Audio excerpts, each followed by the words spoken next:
بسم الله الرحمن الرحیم. ګرانو کتونکو زه مجاهد الرحمن ستاسو په خدمت کې حاضر یم.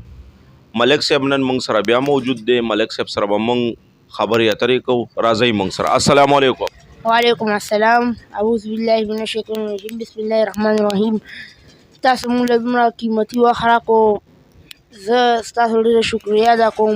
بل اول ځان ته ویم، اول د ځان نه شروعات کوو، بیا د ټولو عوامو ته کوو، ټولو مسلمانانو وروڼو ته کوو، خویندو میندو وروڼو مشرانو کشرانو ټولو ته وایو چې زلزله پرون راله چې څنګه یو جړک شو، نو خلکو ته الله را یاد شو. نو زلزلې په ټایم کې چېرته زول توپان راشي، هغه ټایم کې خلکو ته الله یادېږي، خو هغې نه بعد مونږ ته بیا الله نه یادېږي. څنګه زلزله شوه بس لړو نه راپاڅېدل، چې زلزله ختمه شوه واپس لړو ته کېناستل. لکه مخالي زلزلې ټایم کې تاسو ته الله را یاد شو. زمونږ یو علاقه کې یو ګوټ دی، په خپله چېرته مونځ اودس نه کوي، ګوټ ګوټ ګرځي، او چې زلزله شوه له کور نه راووتو او دا کلیمې او دا لغې چالو کړو.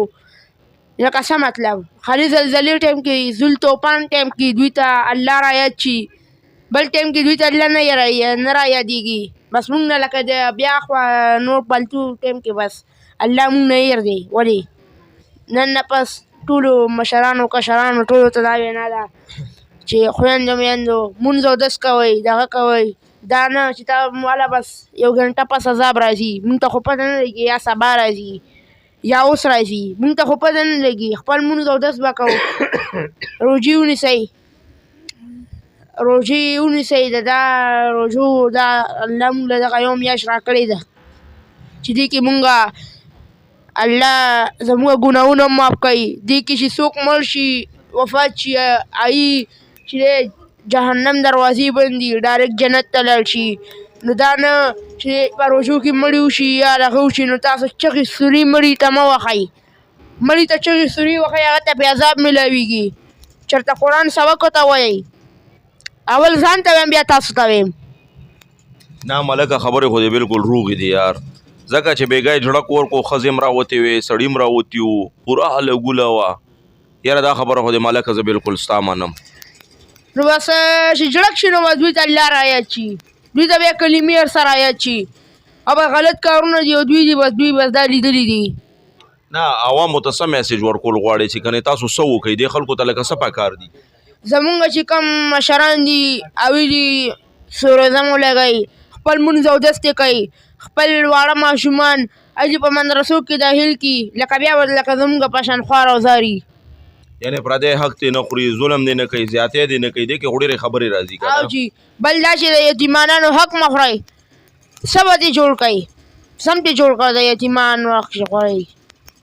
نه ملکه خبرې خو دې بلکل روغې دي، خبرو کې خو دې بلکل فرق نشته. صرف زه یتیم نه یم، دنیا یتیمان دي، ښه یسیران وکې شته، ښه غریبانان وکې شته. بل دا چې اوس روژه سبا ده، نن به د روژې پیشبنۍ مونږ به کوو. اکثر دا مالداره خلک خپلو خپلوانو له خیرات ورکوي، زکات ورکوي. هغوی ته دا وینا ده چې خپلو خپلوانو له پیسې ورکوي چې هغوی کامیاب شي، نور خلکو له زکات او خیرات ورکوي. په خپلو باندې زکات او خیرات نه کېږي، هغوی له پیسې ورکوي چې هغه کامیاب شي. نه خیر دې ملکه ګوره که خپلوانو کې دې چېرته غریب سړی نو په هغه خو خیر زکات کېږي که نه؟ نه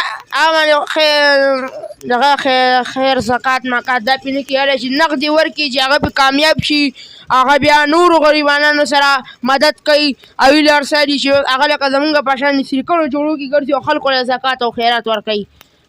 دا خبره خو دې منم، خپلو له خالي پیسې ورکوي چې هغوی کامیاب شي. زه صرف تاسو ته دا ویم. نه دې مالداره خلکو ته څه وایې ملکه؟ مالدارو خلکو ته ما تېر ځل هم یو ویډیو شیر کړې وه چې زمونږ غریبانانو خلکو سره امداد وکوئ.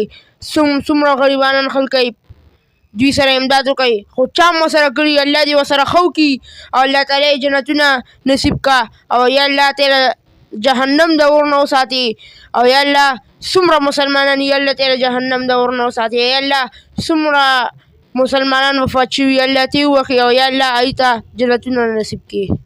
امین امین. ډېره مننه ملکه، والا چې داسې خبرې دې وکړې ملکه که نه چې نن دې زما زړه وګټلو ملکه. زه خالي د خپلو مشرانو کشرانو ته دا وینا ده چې خپل مونځ اودس یعنې د کوئ مشرانو کشرانو ته به ښه پیغام ورکې. او جی به ښه پیغام به ورکوم. ډېره ډېره مننه.